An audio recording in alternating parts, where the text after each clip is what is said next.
My name is Sarah Weinman. As of January 2011, I am the news editor for Publishers Marketplace and its associated newsletter, Publishers Lunch.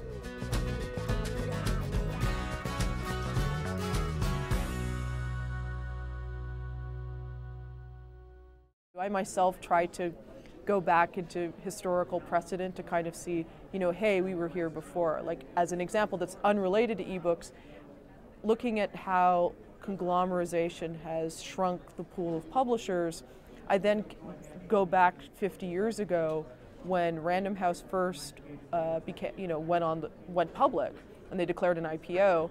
Then they merged with Knopf, and then eventually they were bought out by RCA, and that was like the first instance of an outside conglomerate buying into a publishing house. And RCA, eventually didn't stay put, but it sort of heralded this sea change of both media companies, foreign entities coming in and saying, we want in on this publishing business. The downside has been, as it has become more of a conglomerate play, we end up seeing what I think was described a little bit on the panel, where Wall Street expects, profits each quarter, and ideally you want profits that keep going up and up and up. But publishing just doesn't work that way. The margins are tight, especially if you're looking at, say, a brick and mortar entity. They're even tighter. So as a result, to expect that profits will keep increasing when there's so much to be done, especially with acquiring content, acquiring books, editing them. It costs a lot of money to produce just one book. Now multiply that by thousands of them.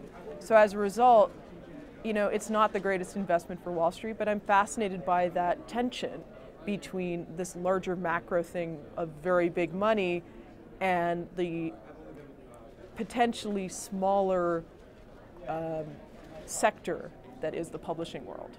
If we are indeed seeing the end of a chain bookstore model that lasted roughly around 20 years, then maybe we will see more independent bookstores. But in order to do that, they have to be really smart and understand exactly why they need to exist and how they need to exist and go forward. As I live in Brooklyn, and in the last few years, some really wonderful independent bookshops like Word.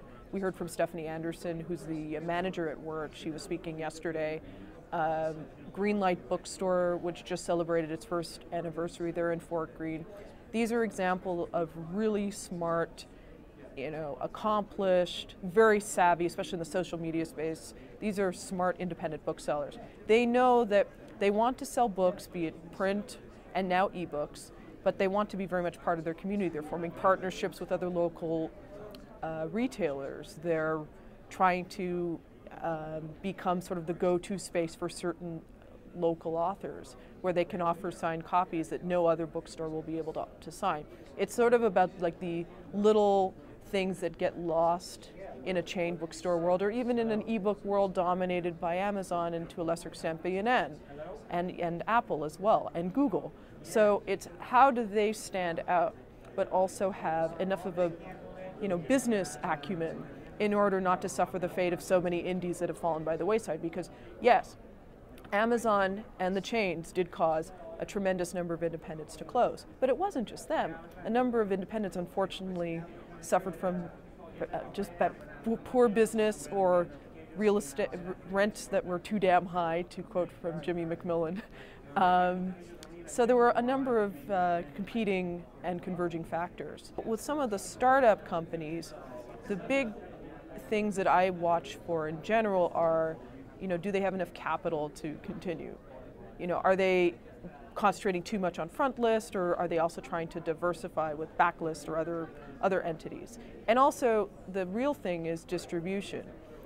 And marketing too. It's like, just because you exist and your books are, say, available as Kindle editions on Amazon doesn't mean that people know how to find you. So as long as these companies, and publishers too, but publishers have the advantage of long-term memory. They may not be brands, but people do kind of know, this is Random House, or this is Knopf, an imprint, or this is Penguin. So they sort of have that even unconscious memory working in their favor. So these are, as a legacy business, they have all the good things and all the bad things of a legacy business. With a new entity, they have all the good things and all the bad things of being a new entity. So ultimately, it's good that we just have much more choice. and that can only benefit authors further.